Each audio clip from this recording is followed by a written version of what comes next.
Здравствуйте, с вами Влад и новый авторский рассказ моего канала «Жизненные истории». Андрей был доволен.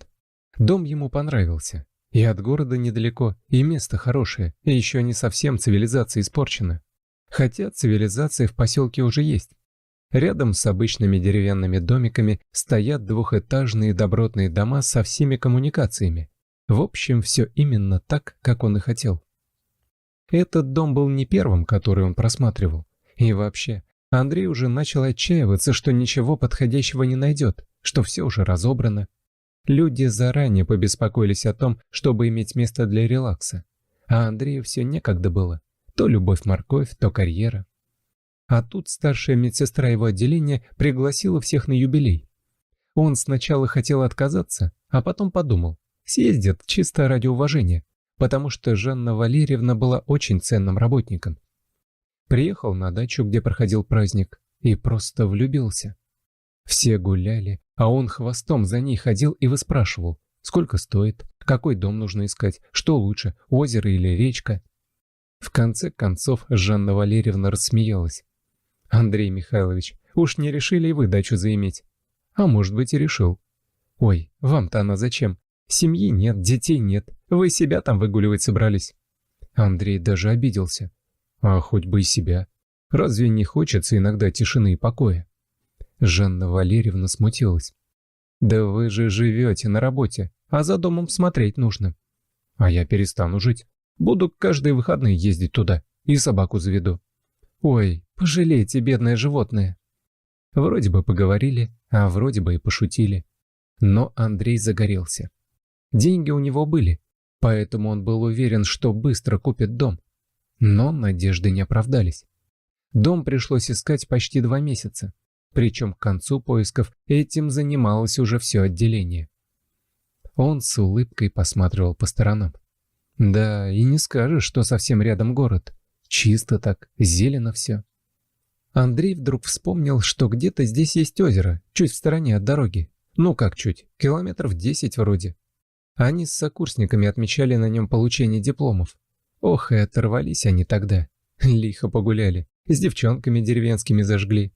Правда, деревенских там была только парочка, а остальные просто к бабушкам в гости приехали. Андрей улыбнулся сам себе. А что, может быть завернуть? Узнать, как там Ниночка поживает? Хотя он был уверен, что без изменений.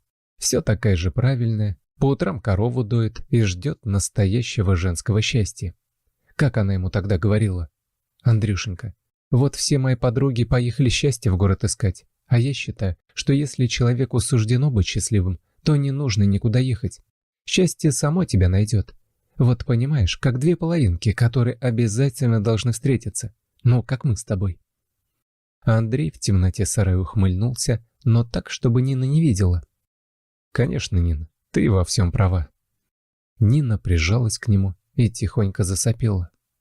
Андрей немного подождал, высвободился, а потом ушел. На рассвете они уезжали обратно в город. По дороге сокурсники прикалывались над ним. «Что ж ты, Андрюха, свою кралю не взял? Выучил бы на ветеринара, глядишь, 2 доктора в семье было бы». Андрей со смехом отмахивался. «Для нее корову за вымя дергать уже достижение, а на большее мозгов нет». Он приехал и сразу же забыл про Ниночку. А сейчас, проезжая поворот, внезапно вспомнил. Он засмотрелся на дорогу, которая уходила в лес, и почувствовал, как машину понесло. Чертыхнувшись, схватил покрепче руль и свернул на обочину. Ночью снег шел, днем все таять начало, а сейчас к вечеру тоже морозец. Нужно быть осторожнее. Он уже хотел сесть в машину, как увидел что-то странное. Какой-то темный сугроб неснежного происхождения. Подошел и чуть не упал. Перед ним на корточках, замотавшись в большую куртку, сидел пацан. На вид лет 12-13, а там кто его знает. Глаза открыты, но Андрей не был уверен, что мальчик видит его. «Эй, парень!» Мальчик не реагировал. Тогда Андрей присел перед ним, стал трясти его за плечи. «Эй, очнись!» Мальчик сфокусировал на нем взгляд и просипел. «Больно». Андрей распахнул куртку, в которую пацан заворачивался, и сразу увидел неестественно повисшую руку. «Погоди! Ах ты черт! Ты до машины дойдешь?» Пацан попробовал встать, но ничего не получалось. Тогда Андрей обхватил его и поднял. «Вот так, хорошо. Сейчас я тебя в больницу отвезу». Мальчик посмотрел на него. «К маме?» «Ну, сначала тебя посмотрим, а потом к маме». Андрей включил печку на всю мощность и рванул в сторону города. Хорошо, что больница, в которой у него основная работа, почти на окраине. Не придется пробиваться по пробкам. Андрей въехал в ворота, махнул выскочившему охраннику, и тот вернулся в свой домик, а Андрей подъехал к приемному покою. Пацан на заднем сиденье то ли уснул, то ли сознание потерял. Андрей рванул на себя дверь и сразу увидел Жанну Валерьевну. Она за что-то отчитывала молоденькую медсестру. Старшая медсестра обернулась. «Андрей Михайлович, а вы что здесь делаете? У вас же выходной должен быть». «Жанна Валерьевна, все потом. Санитары и каталку, быстро!» И он снова выскочил на улицу. Через минуту каталка была у машины. «Парень!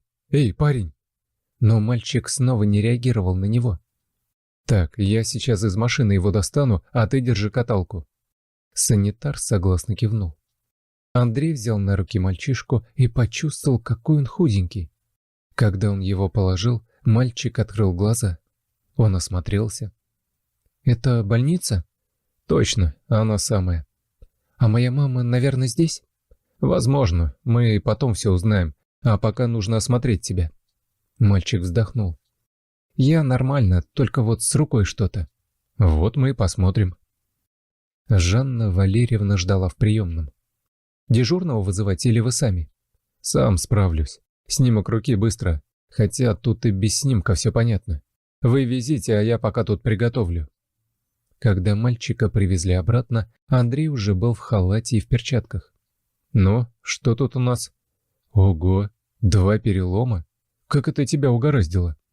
«Это не я, это отчим». И парень шмыгнул носом. «Он сначала мамку побил, он часто ее бьет, а в этот раз мама никак встать не могла. Вот я и вызвал скорую, пока он на работе был. Маму забрали сразу, а он пришел, узнал, что я сделал, и давай меня лупить». Жанна Валерьевна в ужасе смотрела то на мальчика, то на Андрея. Тот же молча приступил к осмотру. «Сейчас я наложу тебе гипс, и будет уже не так больно, а потом посмотрю, нет ли еще чего». Мальчишка кивнул. Чтобы он не потерялся, Андрей спросил. «А на дороге ты что делал?» «Я в город шел, к маме. Нам с ней вместе хорошо. Я думал, что найду ее, и говорю, чтобы назад не ехать. Лучше тут, на улице, чем с ним». Жанна Валерьевна отвернулась. «Господи!» Андрей постарался улыбнуться мальчику. «Ну, с рукой мы закончили. Давай-ка осторожно снимем рубашку». Мальчик с готовностью поднял руки. Когда медсестра помогла ему снять одежду, все в приемном покое ахнули. Все тело пацана было в огромных синяках. Андрей тоже замер. Правда, не из-за того, что увидел синяки, а из-за того, что увидел нечто другое. Под левой рукой, там, где у парня просвечивали ребра, было родимое пятно. Очень странной формы, как будто птица раскинула свои крылья. Все бы ничего. Пятна родимые абсолютно разные у всех, если бы не одно «но». Такое же пятно было у Андрея, и в том же самом месте, и у отца Андрея тоже. В голову даже мысли нехорошие полезли. Получается, что отец на старости лет маме изменял. Как-то неприятно стало от этого. Потом Андрей одернул себя. Не может быть такого. А вот узнать про родственников, в том числе и дальних, нужно попробовать. У мальчика, которого звали Егором, оказалось еще сломанным ребро. Жанна Валерьевна решительно сказала: «Вы здесь заканчивайте, а я пошла звонить в полицию». Егор испуганно посмотрел на нее. «Зачем в полицию? Они меня вернут ему». «Не бойся. Пока Андрей Михайлович не разрешит, никто тебя никуда не вернет. И вообще, ты говоришь, что это твой отчим. А где же отец родной? Ну, пусть он с вами не живет, но заступиться за тебя может?» «Я не знаю. Мама говорила, что папа ее бросил еще до моего рождения. и что он не знает о том, что я вообще есть. Я, когда большой вырасту, обязательно его найду. Я уверен, что он обрадуется». Жанна Валерьевна улыбнулась. «Конечно, обрадуется. Вон какой ты молодец». Егор с надеждой посмотрел на женщину. «Вы правда так думаете?» «Да. Андрей Михайлович, можно вас на минутку?» Андрей скинул с себя оцепенение и пошел за старшей медсестрой. «Послушайте, вчера под вечер женщину привезли избитую. Я так понимаю, это и есть его мать». «И как она?» «Плохо. Тяжелое состояние, еще не пришла в себя». «Да, что там за монстр такой?» «Ну, сейчас выясним.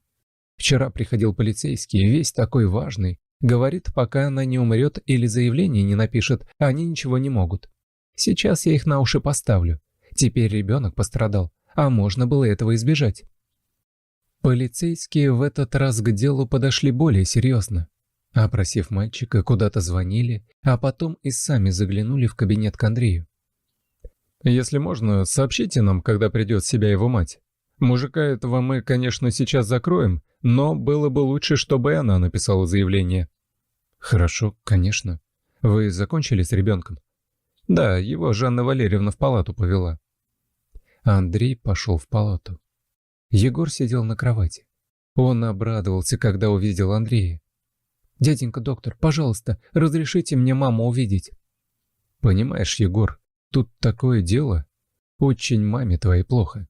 Она не приходит в себя, и состояние тяжелое». Егор тихо заплакал, но упрямо сказал: «Мама почувствует меня и сразу будет поправляться». Андрей посмотрел на Жанну Валерьевну, и та вдруг кивнула головой, как бы говоря, чем черт не шутит. Женщина закатала Егору большие штанины больничной пижамы, и они тихо пошли по коридору. В отделении давно все спали. «Жанна Валерьевна, у вас же рабочий день давно закончился. Почему вы не ушли домой?» Она посмотрела на доктора и ответила: «А у вас вообще выходной. Вы почему не дома?» Андрей улыбнулся. Он просто обожал свою помощницу, потому что, несмотря на свою строгость, это была добрейшей души женщина. К тому же, очень ответственная и обязательная. Медсестра приоткрыла дверь палаты. «Егор, только тихо. Ты же понимаешь, нас всех здесь быть не должно». «Понимаю. Я очень тихо». Они вошли в палату, и Егор сразу подошел к кровати, на которой была его мама. Это Андрей понял по лицу Жанны, что мальчик угадал. Он тихонько взял женщину за руку. «Мама, мамочка, я тебя все-таки нашел». Женщина беспокойно заметалась. Жанна Валерьевна кинулась к ней. Это как понимать? Сутки вообще никакой реакции, а тут такие метания. В какой-то момент лицо женщины повернулось в сторону Андрея, и он даже сел. Это была Нина. Та самая Нина, которую он когда-то так подло обманул. Жанна Валерьевна увела Егора, а Ниной занялись врачи. Андрей как во сне пошел в свой кабинет. Он вошел и просто упал на кресло. Сейчас он совершенно не понимал, что же дальше. Что делать дальше и как быть. И ведь спросить не у кого. Он, хороший, даже отличный хирург, просто не знал, как ему теперь жить. А что жить так, как раньше, не получится, Андрей был уверен. В кабинет вошла Жанна Валерьевна. «Андрей Михайлович, все в порядке?» «Нет, Жанна Валерьевна, ничего не в порядке». «Так что случилось? На вас лица нет».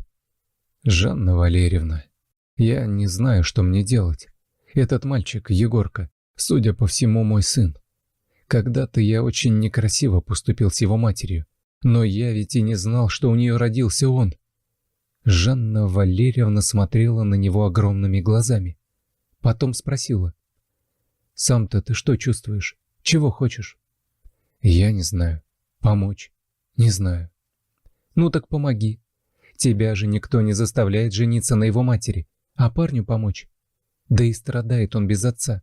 Сам же видел, как говорит о нем». Андрей вскочил. «Вы думаете, он меня примет?» Жанна Валерьевна улыбнулась. «Ну, не попробуешь, не узнаешь. Так же?» «Да, вы правы. Как там его мама?» «Знаешь, лучше. Появилась какая-то реакция, и ее доктор говорит, что лед пошел. Теперь только время. Вот и хорошо. Через 10 минут он заглянул в палату к Егору. «Не спишь?» Мальчик поднял к нему заплаканное лицо. «Нет». Столько тоски, столько страха было в его взгляде. Андрей подошел, обнял его. «Ничего больше не бойся. Мама твоя поправится, и тебя я в обиду не дам». Егор чуть слышно спросил: «Почему вы так помогаете мне?» Андрей посмотрел прямо ему в глаза. «Потому что я именно тот, кто не знал о твоем рождении». Мальчишка минуту смотрел на него, а потом обхватил двумя руками. Я знал, что найду тебя, и ты окажешься хорошим». Если вам понравился рассказ, просьба поддержать меня кнопкой «Палец вверх». Для вас всего одно действие, но для меня это очень важно. Всего доброго. All right, everyone's presentations are done.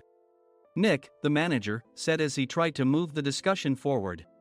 Excuse me, I haven't. I recently found out something. Nick interrupted me and began to speak. There's apparently someone in this department who didn't graduate high school and is just a part-timer. Meetings should be for employees only. Absolutely right. His lackey, Mike, of course, agreed with Nick. I'm leaving. After leaving the meeting room, I started to shut down my computer. I noticed that an email had arrived, not in my personal inbox, but in the company's shared email. Thinking, there's no point in speaking up, no one will listen, I went home quietly. The next day, I heard a commotion from Nick's desk. He was staring at his computer screen, his face pale. Nick? Is something wrong? Mike looked at the screen with him. And he turned even paler than Nick. Why is he so angry? Knowing the reason for Mike's distress, I thought to myself, serves them right. My name is Adam. My mother passed away when I was in the 9th grade, and I was raised by my father. Well, you could hardly call it being raised. After my mother passed, my father changed. He drowned his sorrows in alcohol, and though he still went to work, he squandered our living expenses on horse racing. Because of that, I had to start working part-time as soon as I entered high school. Every month, I went to the convenience store with bills in hand that couldn't be auto-deducted from my father's account. Even though I endured it because I didn't want to be alone, I reached my limit in my second year of high school and dropped out. I found a live-in job at a distant inn. Thank you for everything. The day I left home, my father, still staring at the TV, spoke. Take care. That was our last conversation. Back then, 18 wasn't the age of majority, so I needed my father's permission to work, and I couldn't hide my place of employment. Yet, my father never visited me even once. I kept working just to survive, and before I knew it, I was 42.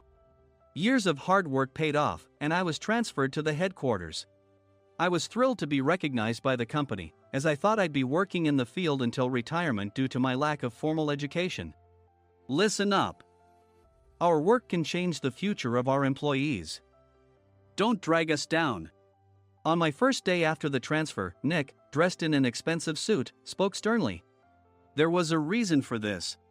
Our inn was located in a prominent tourist destination, known so well that everyone in the state could sing its commercial jingle. At its peak, we had 5 locations within the state.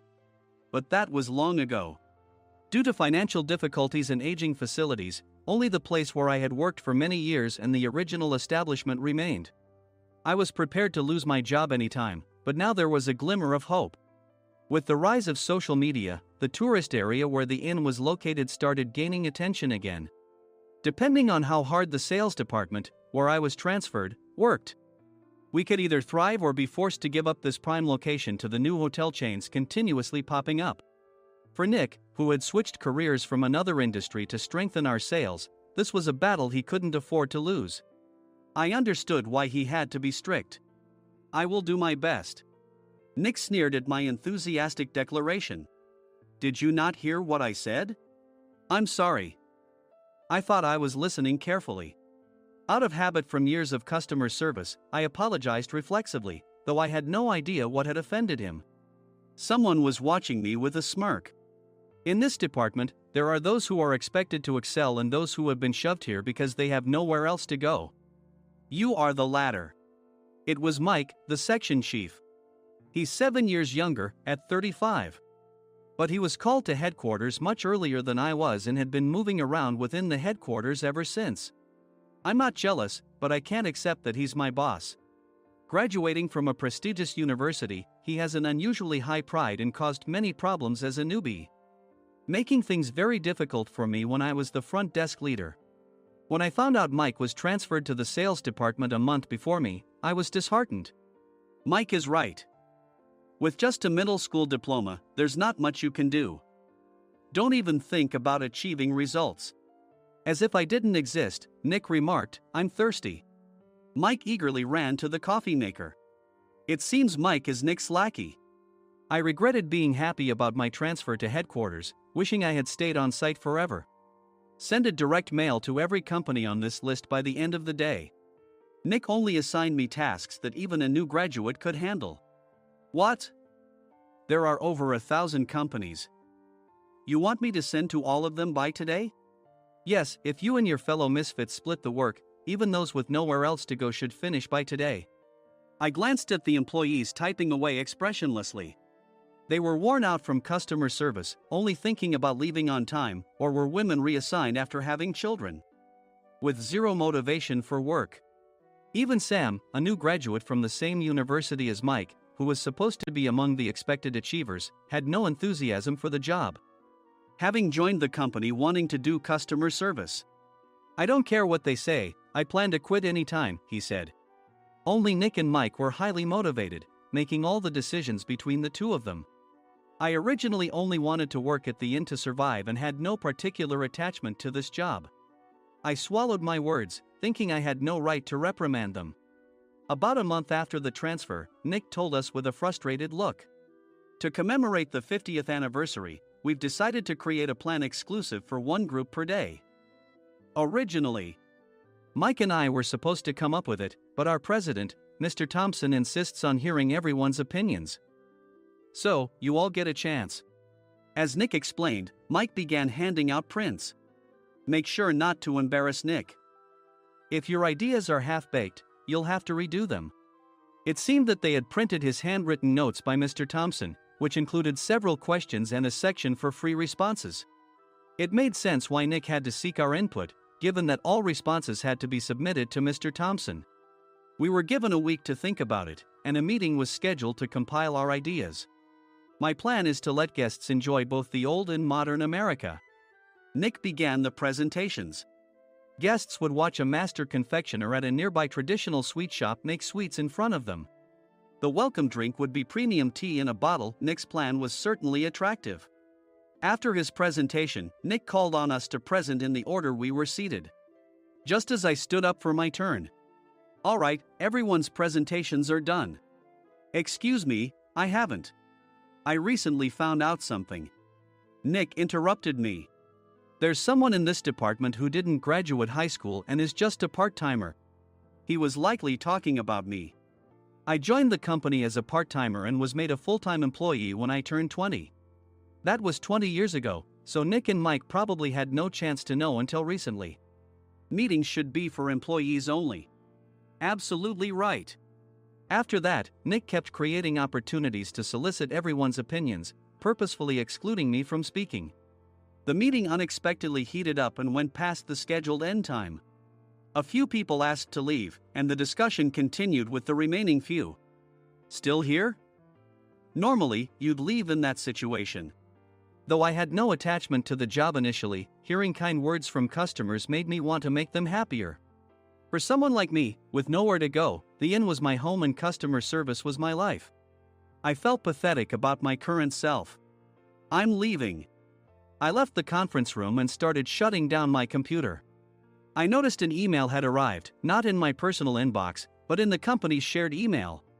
Thinking no one would listen to what I had to say anyway, I quietly went home. The next day, while preparing the DM as instructed, I heard a commotion from Nick's desk. In his haste to stand up, he hit his knee on the desk.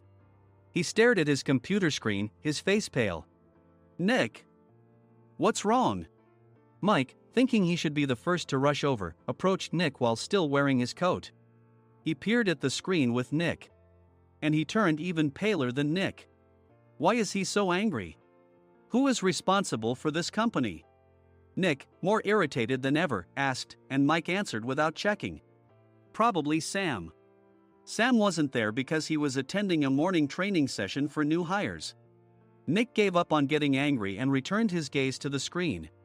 They were looking at an email that arrived right after the end of the working day yesterday. Apparently, no one, including me, had checked it before leaving. The email was from a large company that used us for their annual employee trips. The president and executives of that company also frequently used our services personally. President of the company, Mr. Mason himself, had declared that neither he nor his company would ever use our services again. Well, some companies cancel their employee trips or stop using our services due to financial struggles. Let's just move on. Mike kept wiping the sweat from his forehead with a handkerchief. Knowing why Mike was so agitated, I quietly watched their interaction. Do you know how much revenue we get from that company? We can find other guests to fill the rooms, but we'll lose the banquet costs, gift shop revenue, rental car fees, and more. Moreover, the gifts were supposed to be prepared by the traditional confectionery shop involved in Nick's proposed plan. If it's known that we incurred such a huge loss at this critical time, Nick's position in the company would be jeopardized. Nick took a deep breath, seemingly trying to calm himself. All right, Mike. Go to New York right now and apologize to Mr. Mason. What? You're coming with me, right? I have urgent work to do. I trust you, which is why I'm entrusting this to you. Please. Mike, believing Nick's sincerity, agreed with a determined look on his face, saying, yes. That's Nick for you. Even if Mike went to apologize, Nick would shift all the blame onto him if the client didn't change their mind. Well, it was Mike's fault to begin with, so it served him right. About 3 hours later, Sam answered a call from somewhere and repeatedly apologized, saying, I'm very sorry. Everyone watched to see what was happening. After ending the call, he informed Nick with a weary tone. When Mike arrived at the client's company, he only made things worse, further infuriating Mr. Mason. He was demanding, get his boss here immediately. It was no wonder Sam was exhausted, dealing with such a call right after returning from training. What is that idiot doing? All right, Adam, you're coming with me. If sacrificing Mike didn't work, then I must be next. Normally, I'd want to refuse at all costs, but I saw an opportunity in this situation. If I can be of assistance, I'd be happy to join you. I obediently followed Nick, and we flew to New York.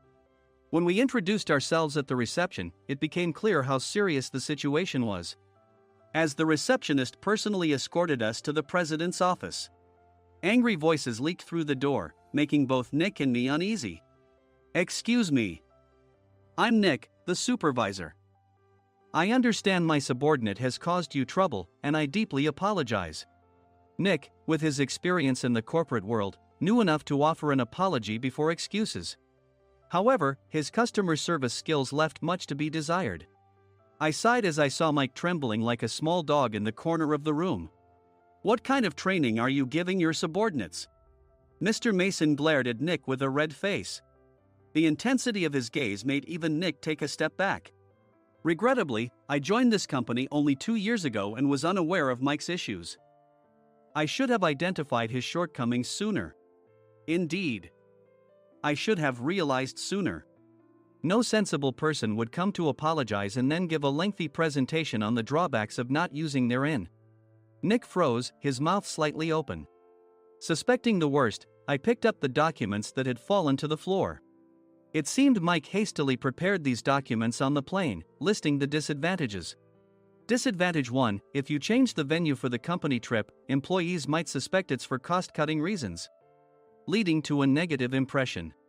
Reading it aloud half-jokingly, Nick snatched the papers from my hand and checked the contents with a furious expression.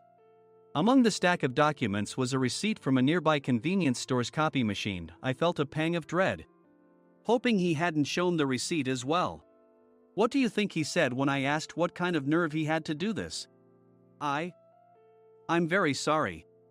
Faced with the dire situation, Nick must have thought there was nothing left to do but apologize. In a voice smaller than I'd ever heard from him, he uttered words of apology. He said, I'm a Harvard graduate. I don't believe I said anything wrong. Mike! What have you done? Forgetting his plan to pin the blame on Mike, Nick yelled loudly, even in front of Mr. Mason. I didn't do anything wrong. You're still saying that? Look at him. Mike pointed at me with a shaking hand. I was assigned to headquarters in my 20s and now I'm a section chief. This guy only made it to headquarters at 42. Everything I've done proves I was right. So why are we losing the contract? Having said his piece, Mike collapsed to the floor. Of course. You were sent there because you had nowhere else to go. Mike never expected to hear such words from someone he looked down upon. He lunged at me, and Nick hurriedly stepped in to stop him. Mr. Thompson told me Mike is a quick thinker, and to take good care of him. There's no way he was pushed aside. Don't make things worse here. He didn't say quick thinker, he said only quick-witted, didn't he? I don't remember that part. I recalled the many troubles Mike caused when he was a newbie. When Mike was on the front line, his pride was so high that he never apologized to customers. Customer service, especially in our job, doesn't work alone. It brings both good and bad situations. If the front staff or housekeepers made mistakes, or the cleaning company didn't properly clean a room, one had to apologize to the customers regardless of personal fault. Mike, in such situations, would never apologize, insisting he wasn't at fault. This often angered customers, and as the front desk leader, I frequently had to apologize on his behalf. He caused complaints and disrupted operations, which is why he was quickly moved to headquarters. In departments where he didn't interact directly with customers, his quick thinking was beneficial and things went well. But it seemed his flaws were starting to show. Corporate reservations are supposed to be entered into the system by the sales representative. But a quick check yesterday revealed that more than 10 items were missing from the client's reservation. The handover document clearly stated what needed to be prepared. Why didn't you enter it into the system? Why do we have to give them special treatment? Filling rooms near the banquet hall, setting up all the food in advance. Specifying the brand of wine, they're too demanding. No wonder he always angered customers, I thought, feeling a headache coming on. Grouping them in rooms near the banquet hall is for our benefit too. It makes it easier for the staff to set up beds and serve breakfast since everyone's schedule is synchronized.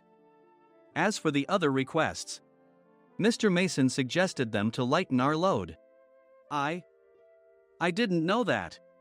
Nick finally seemed to realize that Mike was the one who had angered the client. What did you say to them? I just told them we wouldn't give them special treatment anymore. We shouldn't waste effort on things that don't bring in money. I was utterly exasperated at his lack of understanding of customer service. Of course, we shouldn't comply with unreasonable demands. But carrying over successful practices from past stays makes customers feel remembered and enhances their experience. Good memories encourage repeat visits. That's part of our job. I looked down at Mike, who was sitting on the floor. In our job, nothing is a waste. Mr. Thompson likely moved you to the sales department, hoping you'd finally understand this. How do you think he feels now that you failed to meet his expectations? Mike, tears in his eyes, fled the president's office. I was amazed he still hadn't apologized. You have it tough, Adam. It's okay, we're all employees of the same company. I deeply apologize for this disrespectful incident. Especially after all the care you've shown us. If it weren't for you, Adam, I really would have stopped staying here. When I heard you were moving to the sales department, I was willing to reconsider if you handled it. Seeing us talk so amicably, Nick's face contorted. Do you two know each other? Adam's service is excellent. I always requested him specifically. Normally, we don't accept specific staff requests, but we made an exception for Mr. Mason, adjusting my shifts accordingly. He had personally stayed at our hotel just before my transfer, and during casual conversation, I mentioned, I'm moving to the sales department soon. If I hadn't told him then, things could have been much worse. Please continue to take care of us. I look forward to it. On the return flight, Nick awkwardly offered me a can of beer. It's still working hours. Of course, I had no intention of forgiving him for a single beer. Nick might try to pin everything on Mike and avoid any consequences. While pondering this, a startling fact came to light. Nick, the tea bottles for the plan have arrived. I handed Nick a bottle labeled with our inn's name.